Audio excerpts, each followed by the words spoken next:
friends. I'm Karen, and this is the Family Food for Moms podcast. We're talking about inspiration for family cooking and dining. Today, we're going to be continuing our series on what we can learn from famous chefs, present or past. Today, we're going to be talking about Julia Child. She was a famous chef and a cookbook author, television personality. I'm sure you've seen those funny old videos or clips of her on the little TV screen with the round center from like the 60s. She was one of the first women to host her own cooking show on television. So she gave us lots of tips, and she did lessons on how to prepare specifically French food very simply and easily. Have you seen the movie Julie and Julia, I think it's called, about a young girl learning to cook from Julia's recipes? So she's left a legacy of more than just recipes. She's taught people how to approach cooking and eating with a huge amount of joy and confidence and curiosity.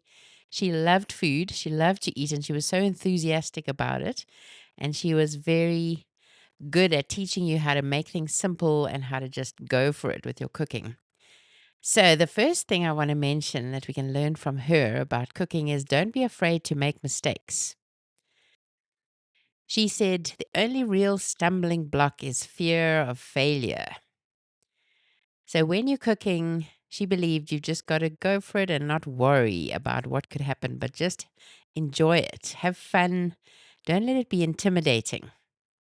If you drop a chicken, flip a pancake badly, or mess up a sauce, just laugh, fix it, and keep going. It's part of the process. I love that because it reminds us that mistakes are not failures, they're part of learning. And it's just the right attitude to have with cooking. If we're too afraid to try things, we're never going to grow past our struggles. We're never going to learn more. And cooking is meant to be fun because you get to eat it after you're done. And it doesn't have to be intimidating. In one episode of hers, she flipped a potato pancake over and it fell apart. And she calmly scooped it up and smiled and said, just cover it up and serve it anyway. So the mistakes don't make you a bad cook. They make you a real cook.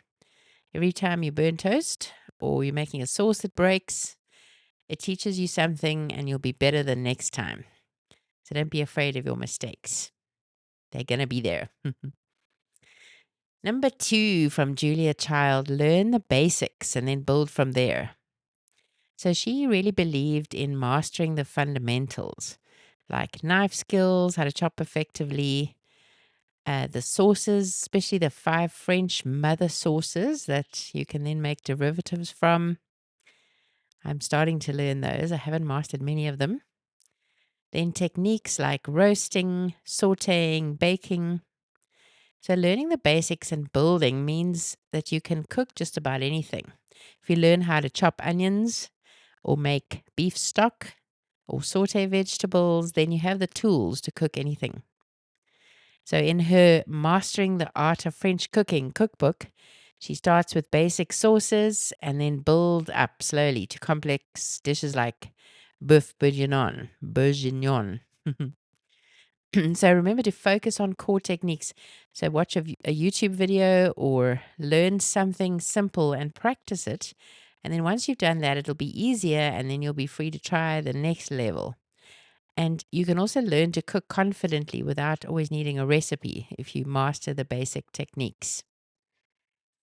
Number 3, use good ingredients and use butter. Julia Child loved her butter. She said, with enough butter, anything is good. So she always used quality ingredients, fresh ingredients, produce, herbs, and real butter. She didn't believe in any of the dieting trends. She taught balance, meals that satisfy, the pleasures of real food. The flavorful ingredients made her food amazing, especially her fondness for butter, whether it was vegetables or steak or other meat.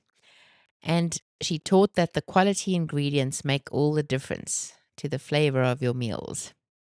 So instead of low fat or shortcuts, she used real cream, fresh herbs, ripe tomatoes, real honest flavor.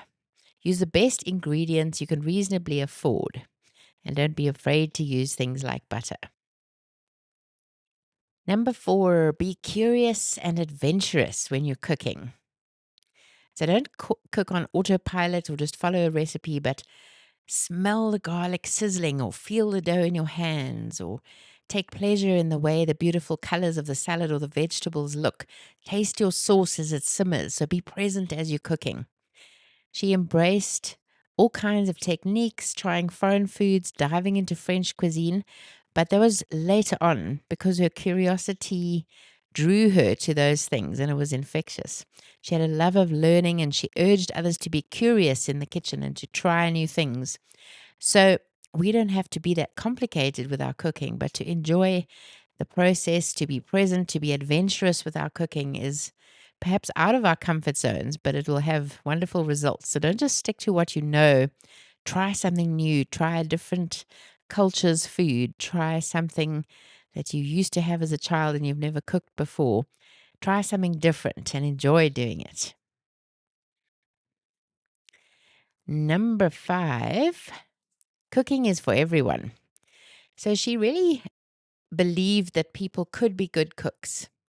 She said that all of us should be trying to cook and enjoying the process. She rejected the idea that gourmet cooking was for the elite. She made French cuisine, which is supposed to be very difficult, approachable for home cooks.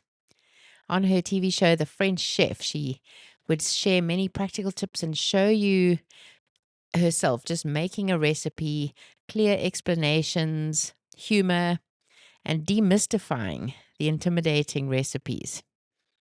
So just patience, practice. Anyone can cook beautiful food.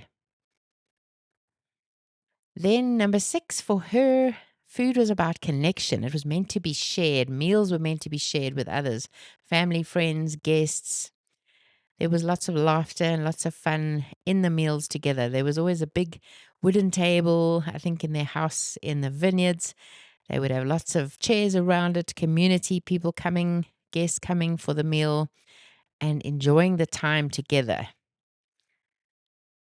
And this applies to families as well. We can enjoy our time together as a family, make it about community, make it about fellowship and enjoying conversation, and make the food as a way to facilitate that, a way to enjoy the time together. Number 7, she really believed that cooking is a skill, not a talent. She didn't believe that great cooks were born, but that they were made. She trained hard at Le Cordon Bleu, and she encouraged others to practice, not worry about their mistakes. If they mess up, then just move on, improve, grow, learn. She said you don't need to be gifted to become a great cook. She didn't believe in natural cooks. She believed in practice, repetition, learning from your failure, trying again, trying new things, just doing it and enjoying it and having great results. She said, you're not born a great cook, you become one through patience, mistakes, a bit of bravery, and perseverance. Number 8, clean as you go, but don't obsess. So Julia encouraged cooks to stay organized, to keep a reasonably tidy workspace, but not to worry about making a little mess. Cooking can be messy and should be joyful. So she says, don't let perfection take the fun out of it. And don't let a mess get in the way of joy or spontaneity in the kitchen. On her shows, her kitchen would often be cluttered. There would be ingredients all over, tools that she was using, but she kept things under control. And she always kept like a working rhythm. Like she would wash a little bit, tidy a little bit as she cooked, but in balance. So not being so focused on cleanliness that she forgot to enjoy herself. So I think that's a good thing to learn, to have that balance. Number 9, have the right tools to use in the kitchen, but also keep it simple, like don't overdo it. So she believed in using quality tools like a really good knife, sturdy pans, a whisk, but again, not too many gadgets. Her focus was on technique, learning and improving technique. And she focused on quality tools over quantity. There were some that she just couldn't do without, like the good chef's knife, the heavy bottom pan, the whisk, and the wooden spoon. And she kept them all organized on a pegboard in her kitchen with outlines so everything had its place. So, investing in tools that last and feel good and that are really useful, rather than having too many tools that you might use or you think might make the job easier when it's actually better to just do it by hand. So, a few well chosen essentials. Number 9, all the chefs recommend this: taste as you go. Julia Child constantly reminds us to taste while cooking, not just at the end. That's how you build flavor. You adjust your seasoning as you go. You understand what each ingredient is going to bring to the dish. So, taste while you cook. That's how you learn what works and what tastes good.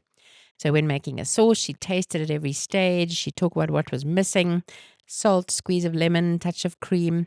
And then trust your palate and train your palate as well. Cooking is active, so taste, adjust, and enjoy engaging with your food. And then number 10, be bold with flavor.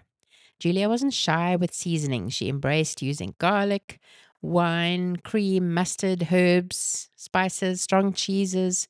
Her food was full of flavor, full of character. So she taught us not to be timid when you're building your flavor. Her food was never bland. She enjoyed that strong, aromatic, rich flavor: garlic, onions, Dijon mustard, red wine, heavy cream, herbs, etc., anchovies, lots of butter. So she really believed food should make a statement. In her coq au vin recipe, she layers flavors as she cooks, browning the meat, deglazing with wine, and then adding the aromatics, simmering so it's got this depth and richness to it. So don't be afraid to experiment with bold seasonings. Try something new and unfamiliar in your dish: a pinch of cayenne, a squeeze of lemon, a splash of apple cider vinegar, anything that transforms your dish. So don't be afraid to try that, especially if you try a little at a time. And then a bonus tip: cook for people, not perfection. Julia believed that the real purpose of cooking was to connect with others and feed them delicious food. So even if a dish wasn't perfect, wasn't exactly how she'd hoped, the effort and care behind it mattered more than flawless execution and perfect flavor. So also arranging it beautifully on the plate, just that touch knows that someone's love has gone into making it. And she said, let go of the pressure to impress. Focus on making food that's comforting, thoughtful, and satisfying to those you're feeding, even if it's just yourself. So, a delightful chef, you should look up some videos on YouTube. The other thing she did so much is laugh in the kitchen, from the bloopers on TV to her dramatic reactions to kitchen mishaps. She had so much character and she was so full of fun and she had such a sense of humor. So you should really go and watch something. Don't take yourself too seriously when you're cooking. It should be joyful and should challenge you, but be lots of fun. So thank you, Julia, for those tips. I hope that you have a lovely week. Enjoy your cooking, and I'll see you next time.